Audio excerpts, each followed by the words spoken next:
Hello दोस्तों, स्वागत है आप सभी का आज के इस नए वीडियो में। सो फ्रेंड्स, आज के इस वीडियो में मैं आप लोगों को कक्षा 10 और कक्षा 12 दोनों के लिए एक मोस्ट इंपॉर्टेंट टॉपिक है नर और मादा जननतंत्र। ये आपको पूरी वीडियो में मैं आपको केवल इन्हीं दोनों के बारे में बताने वाला हूँ। सबसे पहले इसके पहले मैंने 2-3 वीडियो अपलोड कर दिया है क्लास 10th के लिए, तो आप उसे जरूर देख लीजिएगा। एंड ये जो टॉपिक है क्लास 10th के लिए भी इंपॉर्टेंट है एंड क्लास 12th के लिए भी इंपॉर्टेंट है। नर और मादा जननतंत्र, इसका वर्णन। जैसे यहाँ पे टुडे का टॉपिक क्या क्या चीज़ है, नर जननतंत्र तथा इसके विभिन्न भाग का सचित्र वर्णन।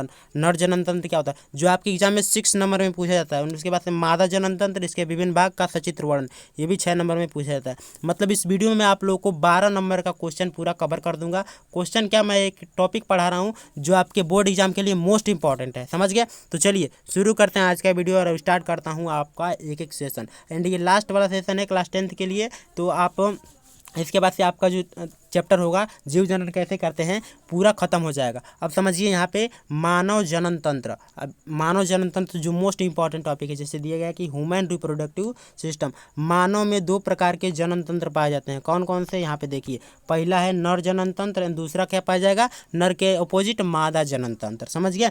नर जनन तंत्र, विभिन्न नर जनन तंत्र में निम्नलिखित अंग पाए जाते हैं। अब कौन कौन से अंग पाए जाते हैं, एक एक चीज़ों को मैं आपको डायग्राम के थ्रू समझाऊंगा, तो आराम से देखिए। वीडियो ज़्यादा लंबी नहीं होगी, 10 से 15 मिनट में पूरी वीडियो खत्म हो जाएगी। एंड इसके वीडियो का यदि PDF का लिंक चाहिए तो आपको वीडियो की डिस्क्रिप्शन में मिल जाएगा। एंड मेरे इंस्टाग्राम ID को फॉलो जरूर कर लीजिएगा। मेरे इसी नोट्स को, जिसे मैं आपको पढ़ा रहा हूँ, 1.5 लाख से अधिक लोग इसी नोट्स को फॉलो करते हैं। तो चलिए शुरू करते हैं। इसमें जो नर जनन तंत्र में पहला भाग जो होता है वो क्या होता है, टेस्टिस। पहला भाग क्या होता है, वृषण। अब वृषण क्या होता है ये देखिए कि पुरुष में एक जोड़ी वृषण उदर गुहा के बाहर शिश्न के पास वृषणकोश में सुरक्षित रहते हैं। वृषणकोश में सुरक्षित रहते हैं। वृषणकोश की एक थैलीनुमा संरचना होती है जिसका तापमान शरीर के तापमान से 2 से 3 डिग्री कम रहता है। एंड यहाँ पे शुक्राणु का निर्माण होता है। शुक्राणु निर्माण के लिए सहायक होते हैं तथा वृषण में नर हार्मोन जिसे हम लोग बोलते हैं टेस्टोस्टेरोन का श्रावण होता है। तो वृषण में किस चीज़ का निर्माण होता है, तो इसमें शुक्राणु का निर्माण होता है। एंड इसमें किस चीज़ का श्रावण होता है, तो टेस्टोस्टेरोन का श्रावण होता है। एंड इसका जो तापमान होता है शरीर के तापमान से 2 से 3 डिग्री सेल्सियस कम होता है। ठीक है, तो ये था वृषण। वृषण जो मोस्ट इंपॉर्टेंट पार्ट होता है, जननांग होता है मानव में। ठीक है, एंड उसके बाद से देखिए अधिवृषण। अधिवृषण क्या होता है, इसको देखिए यहाँ पे दिया कि यह प्रत्येक वृषण में एक चिपकी लंबी एवं चपटी संरचना होती है जिसका निर्माण वृषण के अपवाहन नलिका द्वारा किया जाता है। अब मैं आपको अभी डायग्राम के थ्रू बताऊंगा, तो उसके पहले आप थोड़ा पढ़ लीजिए, उसके बाद से आपको डायग्राम दिखाऊंगा। ठीक है, एंड उसके बाद से यहाँ पे देखिए जो स्वयं 3 भागों में बटा होता है। एक शीर्ष होता है, काय होती है, तीसरा पूंछ होता है। किसी भी चीज़ का वैसे 3 ही भाग बांटा जाता है। एक शीर्ष बांटा जाता है, दूसरा शरीर होती है, एंड तीसरे नंबर पे उसकी पूंछ होती है। ठीक है, एंड यहाँ पे अधिवृषण की सभी नलिका मिलकर शुक्रवाहिनी का निर्माण करती हैं। शुक्रवाहिनी क्या होती है, अभी जस्ट 2 मिनट रुकिए, उसके बाद से आपको डायग्राम के थ्रू एक एक चीज़ को समझा दूंगा। लेकिन उससे पहले डिफिनीशन पढ़ लीजिए। यहाँ पे दिया गया शुक्रवाहिनी। शुक्रवाहिनियाँ क्या होती है इसको समझिए। दिया गया कि जो एक जोड़ी ये जो होती हैं, एक जोड़ी 40 से 45 सेमी लंबी मोटी संरचना एवं शुक्राणु इसके द्वारा उदर गुहा में स्थित शुक्राशय में पहुंच जाता है। अब शुक्रवाहिनी का सीधा सा मतलब ये है कि शुक्राणु को उदर गुहा से लेके जाके किस में रखना, तो शुक्राशय में रखना।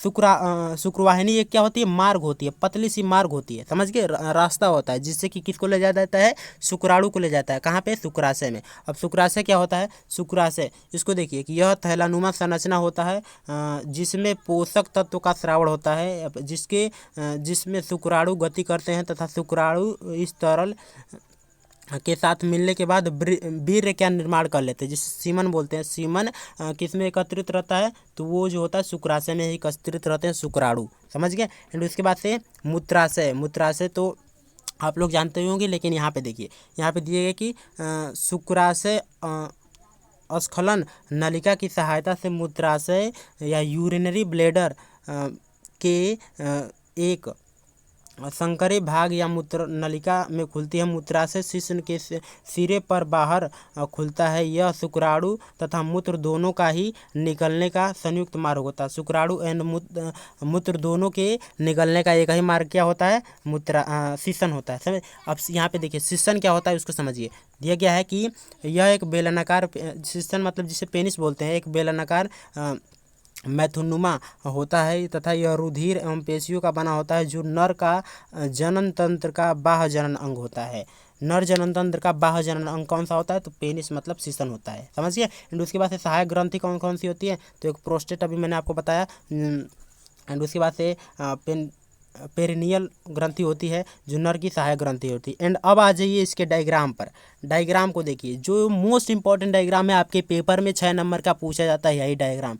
एंड डायग्राम में मैंने आपको एक एक चीज़ बताया। सबसे पहले सीसन, सीसन देखिए, यही जो सीसन है, समझ गए, जिसे लिंग बोलते हैं, ठीक है, या अर्थात पेनिस बोलते हैं। एंड उसके बाद ये जो है भ्रीषण है। भ्रीषण में किस चीज़ का निर्माण होता है? तो शुक्राशय शुक्राणु का निर्माण होता है। एंड उसके बगल में है अधिभ्रीषण। सीसन भ्रीषण के बगल में एक थोड़ा सा रहता है नली के टाइप का चिपका रहता है, वो क्या होता है? अधिभ्रीषण। और ये क्या है? शुक्रवाहिनी। शुक्रवाहिनी यहाँ पे आपको दिख नहीं रही है, जैसे ये जो नली गई है इसे हम लोग बोलेंगे शुक्रवाहिनी। एंड उसके बाद देखिए क्या चीज़ है? शुक्राशय, जिसमें शुक्राणु एकत्रित होते हैं। यहाँ पे छोटा सा थैलीनुमा स्थान होता है। एंड ये है यूरिनरी ब्लेडर, ये मूत्र नलिका, मूत्र नलिका जिससे मूत्र बाहर निकलता है। एंड उसके बाद ये है मूत्राशय, यहाँ पे ये जो गोल वाला भाग है ये मूत्राशय है। एंड ये प्रोस्टेट ग्लैंड है। एंड ये मूत्र मार्ग है जिससे मूत्र बाहर निकलता है, समझ गए। तो ये मानव नर जनन तंत्र का सचित्र वर्णन यही था।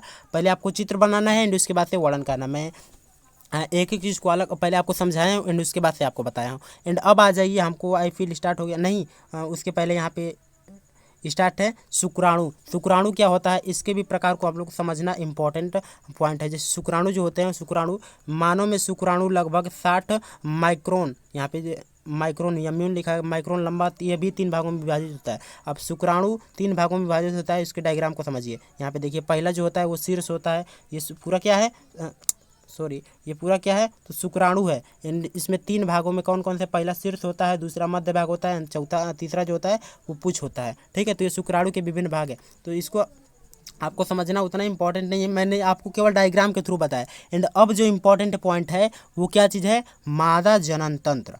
मादा जनन तंत्र और नर जनन तंत्र, जो मैंने आपको डायग्राम ऊपर बताया नर जनन तंत्र का, वो इंपॉर्टेंट है। एंड यहाँ पे मादा जनन तंत्र का डायग्राम भी मोस्ट इंपॉर्टेंट है, जो आपके एग्जाम में 6 नंबर, मैंने अभी बताया कि 6 नंबर में क्वेश्चन पूछे जाते हैं। एंड अब आ गए हम लोग मादा जनन तंत्र यानी फीमेल रिप्रोडक्टिव सिस्टम पर।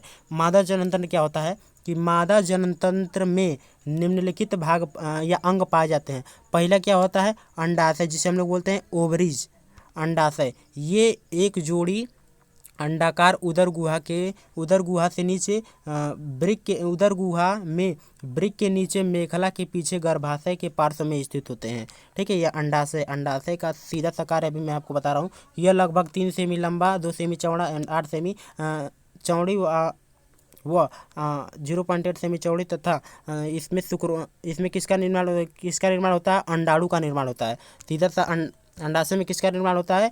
ओवम का निर्माण होता है, अर्थात अंडाणुओं का निर्माण होता है।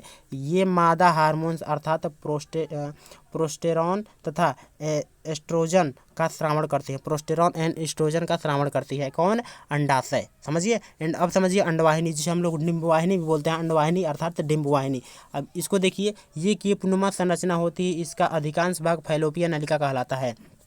अभी मैं आपको केवल इसको भी डायग्राम के थ्रू बताऊंगा, जैसे मैंने आपको ऊपर बताया, इसको भी डायग्राम के थ्रू बताऊंगा। जैसे पहले दिएगा कि ये निषेचन संपन्न करता है। निषेचन कित में होता है? तो फैलोपियन ट्यूब अर्थात अंडवाहिनियों में होता है। अंडवाहिनी डिम्बवाहिनी है जिसे हम फैलोपियन ट्यूब बोलते हैं, इसी में क्या होता है? निषेचन की प्रक्रिया संपन्न होती है। एंड उसके बाद से आ गया गर्भाशय। गर्भाशय दिएगा कि ये दोनों अंडवाहिनी के खुलने का स्थान होता है तथा यह लगभग 7 सेमी लंबा, 3 से 5 सेमी चौड़ा थैलानुमा उल्टी नाशपाती की तरह होता है। किसकी तरह? उल्टी नाशपाती की तरह भाग होता है तथा इसका अंतिम भाग क्या कहलाता है? वेजाइना अर्थात योनि कहलाता है। अब वेजाइना को देखिए, यहाँ पे दिया है कि वेजाइना क्या होता है, दिया है कि यह लगभग 5 से 7 सेमी लंबी नलिका होती है जो मूत्राशय तथा मलाशय के बीच स्थित होती है तथा यह पुरुष के लिंग का प्रवेश द्वार होता है, समझ गए। मतलब रिप्रोडक्शन में ये भूमिका निभाती है, ठीक है। एंड उसके बाद देखिए सहायक ग्रंथि। सहायक ग्रंथि उसके अलग अलग नाम है, जैसे यहाँ पे दिएगा कि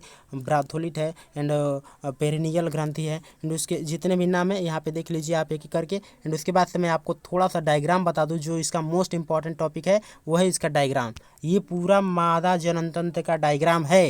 एंड उसमें क्या क्या चीज़ मैंने आपको बताया? योनि बताया, जो किसके जो नर के लिंग का प्रवेश द्वार होता है। एंड उसके बाद से अंडाशय बताया आपको, जिसमें अंडा से जिसमें अंडाणु का निर्माण होता है। एंड यहाँ पे डिंब वाहिनी या फैलोपियन ट्यूब बताया जिसमें निषेचन की क्रिया संपन्न होती है।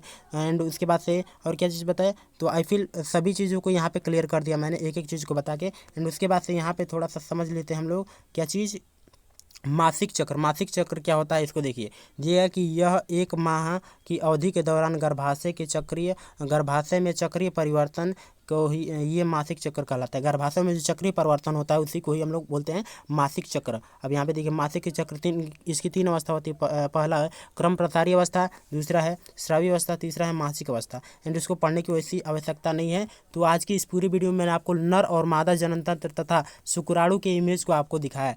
तो आई होप कि आज का पूरा वीडियो एंड नर और मादा जननतंत्र केवल 11 से 12 मिनट में ही वीडियो पूरी खत्म होने वाली है। तो नर जननतंत्र और मादा जननतंत्र का जो सचित्र वर्णन है कि समझ में आया होगा कि इसके विभिन्न भाग कौन कौन से हैं। एंड ये आपके एग्जाम में 6 नंबर में पूछा जाता है, पूरी गारंटी देता हूँ कि हर साल ये रिपीटेड क्वेश्चन है, आपके एग्जाम में आता है। तो आई होप कि आज का पूरा वीडियो आपको समझ में आया होगा। यदि इसके बावजूद इस टॉपिक में कोई भी डाउट हो एंड उसके साथ जीव जनन कैसे करते हैं उसका पूरा टॉपिक आज क्या ख़त्म हो गया, मतलब कि उसमें अब एक भी टॉपिक नहीं बचे हैं। आपका सेकेंड चैप्टर जो है बायोलॉजी का वो ख़त्म हो गया। एंड इसके बाद से हम लोग थर्ड चैप्टर पढ़ेंगे। तो अगले वीडियो में, तब तक के लिए धन्यवाद। जय हिंद, बाय बाय।